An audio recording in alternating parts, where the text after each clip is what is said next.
দেশের president Joe Biden এবং ব্লিংকেনকে নিয়ে তারা মামলা দায়ের করেছে, তাদের বিরুদ্ধে মামলা দায়ের করেছে কে?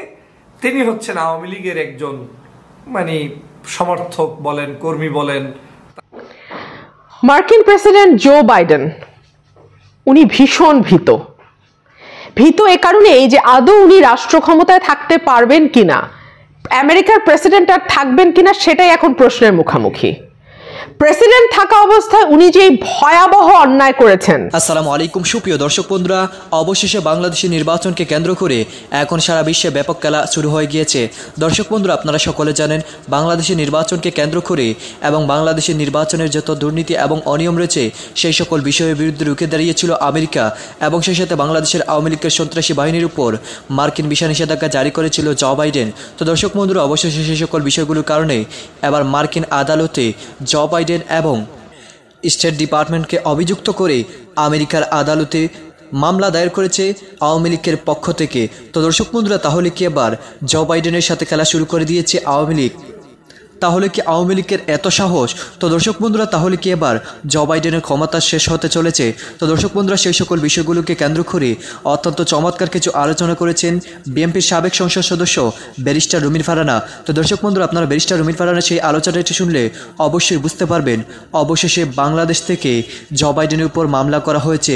তো দর্শক বন্ধুরা, সেই সকল বিষয়গুলোকে কেন্দ্র করে ডাক্তার ফয়জুল হকও অত্যন্ত চমৎকার কিছু কথা বলেছেন।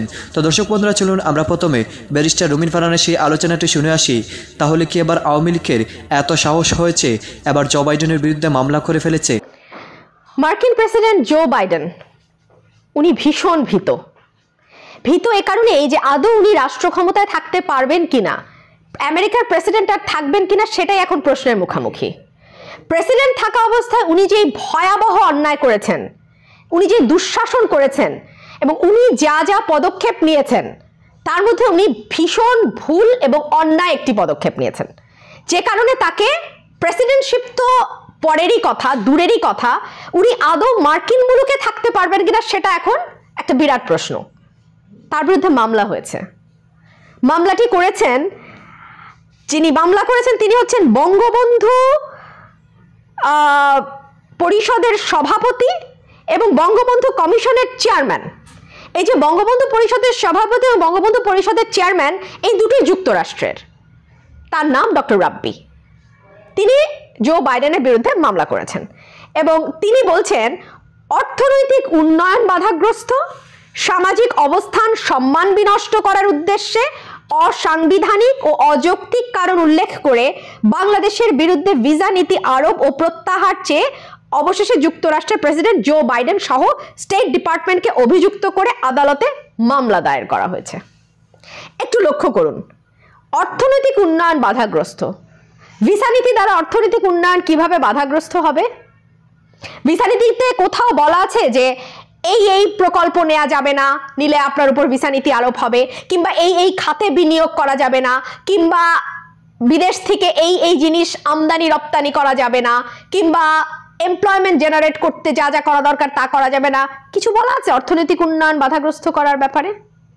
কিংবা বাংলাদেশকে লোন দেয়া হবে না, বা বাংলাদেশ কোনো জায়গায় ইন্টারন্যাশনাল কোনো অর্গানাইজেশন থেকে লোন পাবে না, এরকমও কি কিছু বলা আছে? কিচ্ছু বলা নেই। তাহলে অর্থনৈতিক উন্নয়ন বাধাগ্রস্ত কিভাবে হয়? ভিসা নীতি দিয়ে। দ্বিতীয়ত বলা হয়েছে সামাজিক অবস্থান ও সম্মান বিনষ্ট করার উদ্দেশ্যে। কার সামাজিক অবস্থান, কার সম্মান বিনষ্ট করার উদ্দেশ্যে? খুব হাস্যকর। বাংলাদেশে একটি অবাধ, সুষ্ঠু, নিরপেক্ষ নির্বাচন যদি হয় তাতে কার সম্মান বিনষ্ট হতে পারে? হ্যাঁ, হতে পারে যারা ক্ষমতায় আছে তারা আর ক্ষমতায় থাকা জনিত যেই আদাব সালাম বা যেই তোয়াজটা তারা পেয়ে থাকে সেটা তারা পাবে না। এখন সেটা যদি সম্মান বিনষ্ট করার উদ্দেশ্য হয়ে থাকে, হ্যাঁ হতে পারে, যৌক্তিক কথা। কিন্তু আমি বুঝি না যে এইসব পরিষদে যারা কাজ করে, যুক্তরাষ্ট্রের যুক্তরাষ্ট্রের বঙ্গবন্ধু পরিষদের সভাপতি এবং বঙ্গবন্ধু কমিশনের চেয়ারম্যান, এরা আসলে কারা হয়? ওনাদের চিন্তা ভাবনার প্যাটার্নটা কেমন? ওনারা আসলে কি মনে করেন? এই জন্য একটা মামলা ঠুকলেন, এর একটাই উদ্দেশ্য হতে পারে, সেটা হচ্ছে যে কোনো উপায় ওনার নামটা যেন বাংলাদেশে একটু ওঠে, আলোচিত হওয়ারও কিছু নাই, কারণ এই খবরটা আলোচিত হওয়ার মতন না, তো ওনার নামটা যেন ওঠে। নামটা কিন্তু উঠেছে। প্রথম খবরটি ছাপিয়েছে জনকণ্ঠ। জনকণ্ঠের রাজনৈতিক পরিচয় বা রাজনৈতিক মতাদর্শ বা কোন ঘরানার রাজনীতির সঙ্গে জনকণ্ঠ যুক্ত সেটা নিয়ে আসলে বলবার কিছু নাই, এটা বাংলাদেশের সকলেই জানে। আর কে করেছে জানেন? আপনারা ইতিমধ্যে নিশ্চয়ই বুঝতে পেরেছেন, ৭১ টেলিভিশন 10 মিনিট কয়েক সেকেন্ডের একটা প্রতিবেদন তৈরি করেছে তারা। সেখানে দুজনের সাক্ষাৎকারও নেওয়া হয়েছে। এর মধ্যে ডক্টর মিজান, মানবাধিকার কমিশনের চেয়ারম্যান যিনি, তিনি বলছিলেন যে মানবাধিকার কমিশনে তিনি ছিলেন, সরি দুঃখিত এখন নাই, মানবাধিকার কমিশনের চেয়ারম্যান ছিলেন, ঢাকা বিশ্ববিদ্যালয়ের আইন বিভাগের শিক্ষক ছিলেন, এবং তিনি একেবারেই আওয়ামী ঘরানার, মানে সুশীলীয় আওয়ামী লীগ হলে যতটুকু বলা যায় ততটুকুর পুরোটাই উনি বলেন। মানে সুশীল সুশীল কুসুম কুসুম ভাবে আওয়ামী লীগকে যতটা স্ট্রং ভাবে ডিফেন্ড করা যায় কুসুম কুসুম ভাবে ততটাই উনি করেন। তো উনি বলেছেন যে আসলে এই ধরনের মামলা, মানে এটা নিয়ে আলোচনা হবে, এটাই একটু কেমন কেমন, এটা নিয়ে আসলে একদূর আলোচনা হওয়ারই তো কথা না। এইটুকু পর্যন্ত মোটামুটি লজিক্যাল ছিল। সত্যি এইটা নিয়ে আসলে আলোচনা হওয়ার কিছু নাই, 10 মিনিট এয়ার টাইম যাওয়ার মতন খবর এটা না। কিন্তু যেহেতু তাকে ডাকা হয়েছে, ৭১ টেলিভিশন তাকে ডেকেছে, সেই সঙ্গে তিনি এটাও বলছেন আমি ডক্টর রাব্বিকে ধন্যবাদ দিতে চাই। ডক্টর মিজান বলছেন আমি ডক্টর রাব্বিকে ধন্যবাদ দিতে চাই যে সুদূর 1000 মাইল দূরে বসেও শেকড়ে আঘাত লাগলে রাব্বির মনে আঘাত লাগে। শেকড়ে কোথায় আঘাত লেগেছে বলেন তো? হ্যাঁ, রাব্বির শেকড় যদি আওয়ামী লীগ হয়ে থাকে সেটা এক আলাপ, আর রাব্বির শেকড় যদি বাংলাদেশ হয়ে থাকে তাহলে তো আলাপ ভিন্ন। রাব্বির শেকড় যদি আওয়ামী লীগ হয়, এবং যেটা আওয়ামী লীগ, আসলেই তার শেকড় আওয়ামী লীগ, সেটা আঘাত পেলে রাব্বির মন কাঁদবে, সেই সঙ্গে ডক্টর মিজানেরও মন কাঁদতে পারে, কারণ রাব্বির কান্নায় তারও কান্না পাচ্ছে, সেটা হতে পারে। কারণ এই ভিসা নীতিতে সত্যিকার অর্থে ভয় যার পাওয়ার সেটা আওয়ামী লীগ, এবং দীর্ঘদিন ধরে আওয়ামী লীগ এটা অস্বীকার করে এসছে, বলেছে ভিসা নীতি আলাদের উপর অ্যাপ্লাই করে না, ভিসা নীতি বিএনপির উপর অ্যাপ্লাই করে। যদিও আমার এই নীতিটা একেবারেই খুবই সাদা মাটা এবং খুবই পরিষ্কার, খুবই ক্লিয়ার লাউড ল্যাঙ্গুয়েজে বলা, এটা যে কেউ পড়লে বুঝবে এটা কার উপর অ্যাপ্লাই করতে পারে। যারাই ভোটে কারচুপি করবে, যারাই ভোটারকে ভয় দেখাবে, যারাই বাক স্বাধীনতা হরণের চেষ্টা করবে, যারাই সভা সমাবেশের মধ্যে বাধা তৈরি করবে, এটা কারা করছে গত 10 বছর 15 বছর ধরে কারা করছে এটা সারা বাংলাদেশের সবাই জানে। একটা টিনেজারকে জিজ্ঞেস করেন, সেও জানে। জানে না শুধু যারা আওয়ামী লীগ করে তারা। সুতরাং তারা বলতে চাচ্ছিল যে এটা বিএনপির উপরে আসে।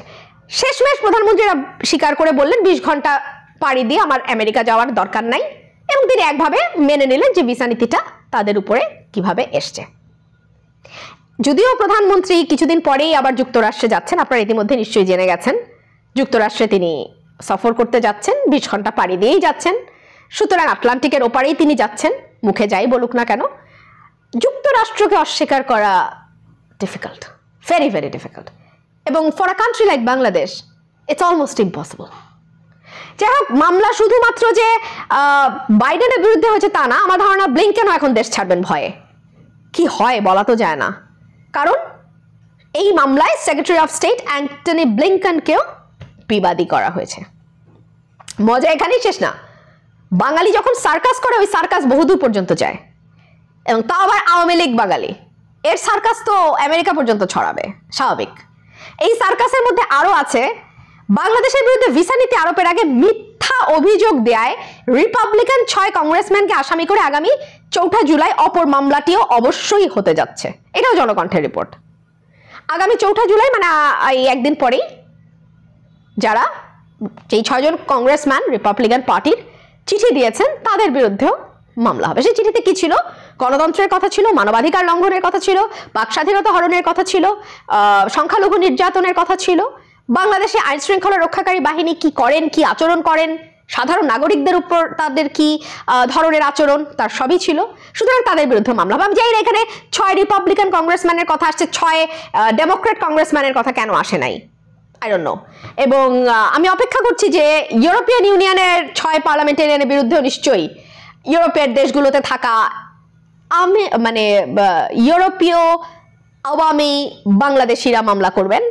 আমি সেটার অপেক্ষায় আছি, এবং আশা করছি সেজন্য আমাকে খুব বেশি দিন অপেক্ষাও করতে হবে না। সেই সঙ্গে এটাও বলে রাখি, আন্তর্জাতিক যে মানবাধিকার সংস্থাগুলো আছে তাদেরকেও কিন্তু আপনাদের বাদ দেওয়া ঠিক হবে না। ধরুন অ্যামনেস্টি ইন্টারন্যাশনাল বা হিউম্যান রাইটস ওয়াচ যদি সারাদিন খচখচ খচখচ না করতো, তাহলে হয়তো জল এত দূর গড়াতো না। সুতরাং আপনাদের উচিত হবে তাদেরকেও একটা মামলার মধ্যে নিয়ে আসা, অর্থাৎ বিশ্বকে আমাদের সাইজ করে ফেলতে হবে। আওয়ামী লীগ শুধু যে বাংলাদেশকে সাইজ করছে তা না, পৃথিবীর যেই যেই দেশে আওয়ামী লীগের ঝাড় বংশ আছে তারা সেই সেই দেশকে সাইজ করে ফেলবে এবং বিশ্ব চালাবে আওয়ামী লীগ। এই ব্যাপারে কারো কোনো দ্বিমত থাকতে পারে না। যারই দ্বিমত থাকবে তারাই স্বাধীনতার বিরুদ্ধের শক্তি, মুক্তিযুদ্ধের চেতনা লালন করে না, এবং তাদের বিরুদ্ধেই মামলা হবে। সেটা বাইডেন হোক, সেটা ব্লিংকেন হোক, সেটা 6 কংগ্রেসম্যান হোক, সেটা যেই হোক, আমরা এসব মানব না। হাসবো না কাঁদবো, মানে এমন একটা নিউজ আপনাদের সামনে এখন শেয়ার করছি, যেটা আপনারা ইতিমধ্যেই শুনেছেন, আমার একটি লাইভেও আপনারা শুনেছেন, যে ভিসা নীতি বাংলাদেশে আরোপ করার কারণে এই ভিসা নীতির এটা যে একটা অনৈতিক হয়েছে, এই কাজটি সুন্দর হয়নি, সেজন্য আওয়ামীপন্থী এক বুদ্ধিজীবী শেখ হাসিনার পাচাটা দালাল, তিনি বাংলাদেশি নাগরিক, বাংলাদেশি বংশোদ্ভূত, এখন আমেরিকার নাগরিক হিসেবে আমেরিকায় অবস্থান করছেন, আমেরিকায় থাকছেন, মিস্টার আলম। এই আলম সাহেব বাইডেন এবং সেখানের ব্লিংকেনের বিরুদ্ধে মামলা করেছেন। মানে একদিকে চোর, ডাকাত, সন্ত্রাস, চাঁদাবাজ, বাংলাদেশের ধর্ষণকারীদের হোতা এই সরকার, তারা আবার বিশ্বের মধ্যে অন্ততপক্ষে অনেকগুলো রাষ্ট্রের চাইতে ভালোভাবে পরিচালনাকারী, সুদক্ষ, গণতন্ত্রের পক্ষে লড়াইকারী দেশ, সেই দেশের প্রেসিডেন্ট জো বাইডেন এবং ব্লিংকেনকে নিয়ে তারা মামলা দায়ের করেছে, তাদের বিরুদ্ধে মামলা দায়ের করেছে কে? তিনি হচ্ছেন আওয়ামী লীগের একজন মানে সমর্থক বলেন, কর্মী বলেন, তাদের পাচাটা দালাল বলেন, মানে আওয়ামী লোকটা এসে শেখ হাসিনার পক্ষে এই অবস্থানটা নিয়েছেন। তিনি মিস্টার আলম সাহেব যে মামলা করেছেন, তিনি এই মামলায় উল্লেখ করেছেন যে অর্থনৈতিক অগ্রগতি বাংলাদেশের যেটা হচ্ছে এটাকে নাকি বাধাগ্রস্ত করছে, সংবিধান বিরোধী এই কাজটি করছে জো বাইডেন এবং ব্লিংকেন, সে কারণে এই দুইজনকে তিনি মামলার আসামি ঘোষণা করে দিয়েছেন। একটু লজ্জা, একটু শরম যদি থাকে, মানে বেহায়া কাকে বলে? তোমার যদি ওই দেশটাকে অপছন্দ হয়, সবার আগে নিজের নাগরিকত্ব ক্যান্সেল করে বাংলাদেশে এসে মাটির ঘরে থাকো, বাংলাদেশে এসে শেখ হাসিনার পাশে থাকো। মানে বেহায়া, বেশর্মা যদি হয়, নিজ দেশকে অবজ্ঞা করে বিদেশে সেখানে অবস্থান করে সেই দেশের নাগরিকত্ব নিয়ে এখান থেকে তিনি রিফিউজি হিসেবেও যেতে পারে, পাসপোর্ট নিয়ে দিতে পারে, চাকরি, হোয়াট এভার ইট ইজ, সে যে কোনো ইস্যুতেই যেতে পারে। অনেক মানুষ সে দেশে আছে, কিন্তু সে দেশের আইন কানুন শ্রদ্ধা রেখেই তো আছে। এই মানুষটা এখান থেকে গিয়ে সেখানে আবার মামলা করছেন, কার বিরুদ্ধে? বাইডেনের বিরুদ্ধে এবং ব্লিংকেনের বিরুদ্ধে। আজকে কে মামলা, কেন মামলা করছে আমাদের দেশের অগ্রগতি, গণতন্ত্র, এগুলোকে বাধাগ্রস্ত করছে এই ভিসা নীতি। অথচ এই চোরের ঘরের চোর, ডাকাতের ঘরের ডাকাত, বাংলাদেশে অবৈধভাবে ভোট চোর, ভোট ডাকাত, রাতের অন্ধকারের সরকার, এদের নিয়ে একটা মামলা এই বাংলাদেশের জনগণ করার কোনো অধিকার রাখে? ওরা তো ভিসা নীতি দিয়েছে, তাতে মানে প্রবাসে থেকে বিদেশি নাগরিক হয়ে ওই দেশে তার বিরুদ্ধে মামলা করার সাহস পেয়েছে পৃথিবীর সর্বোত্তম মানে ক্ষমতাধর একটি রাষ্ট্রের প্রেসিডেন্টের বিরুদ্ধে। অথচ আমরা বাংলাদেশে যে নিগৃহীতের শিকার, শেখ হাসিনার অত্যাচারে, জুলুমে মানুষ কাঁদবে না মরে যাবে, কেউ কোনো দিশেহারা, সেই সময় তার বিরুদ্ধে কেউ মামলা করতে পারছে না। কিন্তু এই আলম সাহেব, মিস্টার আলম, তিনি সেখানে মামলা ছুটে দিয়েছেন, কারণ সে দেশে তো গণতন্ত্র আছে, সে দেশে কিন্তু প্রত্যেকের কথা বলার অধিকার আছে। ইভেন দো আপনি রোহিঙ্গা, কিন্তু আপনাকে আপনার মানবিক মর্যাদা যেটা সেটা দেয়া হচ্ছে।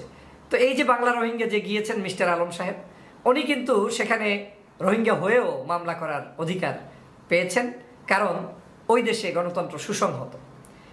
আজ বাংলাদেশের অর্থনীতিটাকে কার উপর ভিত্তি করে দাঁড়িয়ে আছে? আপনারা বাংলাদেশের তো দর্শক বন্ধুরা, আপনারা এই পুরো ভিডিওটি দেখে এবং ব্যারিস্টার রবিন ফারহানের এই আলোচনাটি শুনে আপনাদের কাছে কি মনে হচ্ছে?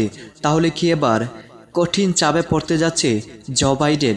তো দর্শক বন্ধুরা, এবং সেই সাথে ডাক্তার ফয়জুল হকের এই আলোচনাটি শুনে আপনাদের কাছে কি মনে হচ্ছে অবশ্যই কমেন্ট করে জানিয়ে দিবেন।